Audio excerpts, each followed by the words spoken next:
Hello viewers, இன்றைக்கி நம்ம அந்த ஒயரிங் சிஸ்டத்தில் பார்க்கக்கூடிய ரெண்டாவது சிஸ்டம் லூப்பிங் சிஸ்டம், லூப்பிங் இன் சிஸ்டம் அப்படின்னு சொல்லுவோம்.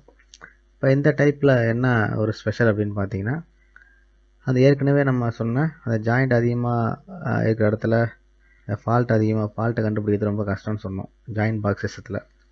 அந்த டிஸ்அட்வான்டேஜை இங்கே நம்ம அட்வான்டேஜாக மாற்றுறோம். இந்த லூப்பிங் இன் சிஸ்டமில் அந்த ஃபால்ட் வந்து இருக்காது அப்படின்னு சொல்கிறோம்.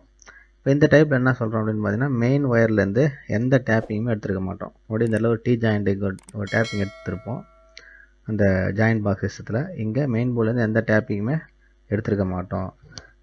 இப்போ இதனால தான் இந்த டைப்பில் ஜாயிண்ட் பாக்ஸ் கண்டிப்பாக பயன்படுத்த போகிறது இல்லை. நம்ம ஜாயிண்ட்டே எடுக்காதனால, டேப்பிங்ஸ் எடுக்காதனால இங்கே ஜாயிண்ட் பாக்ஸு தேவைப்படாது.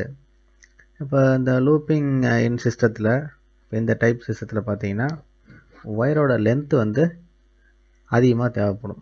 இப்போ நம்ம ஜாயிண்ட் பாக்ஸ் சிஸ்டத்தில் நம்ம ஜாயிண்ட்டை போட்டு அந்த ஒயரோட லென்த்தை வந்து குறைச்சிக்கலாம். ஆனால் இங்கே ஒவ்வொன்றுக்கும் இண்டிவிஜுவலாக நம்ம கனெக்ஷன் கொடுக்கறதுனால அந்த ஒயரோட லென்த்து கொஞ்சம் அதிகமாக இங்கே தேவைப்படுது. ஒயரோட லென்த் அதிகமாக தேவைப்படுதுன்னா இதுக்கு ஆகிற காஸ்ட்டு கொஞ்சம் அதிகமாக இருக்கும். அதே சமயம் இதில் அட்வான்டேஜ் அப்படின்னு பார்த்தீங்கன்னா, அந்த ஃபால்ட்டு கண்டுபிடிக்கிறது ஈஸி. அதே சமயம் இந்த ஃபால்ட்டு ஏற்படுறதும் கொஞ்சம் கம்மியாக இருக்கும். அதுதான் இந்த சிஸ்டத்தோட ஸ்பெஷல்.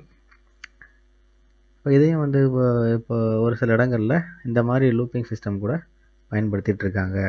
இதை விட இன்னும் அட்வான்ஸ் பார்த்தீங்கன்னா ட்ரீ சிஸ்டம் தான்.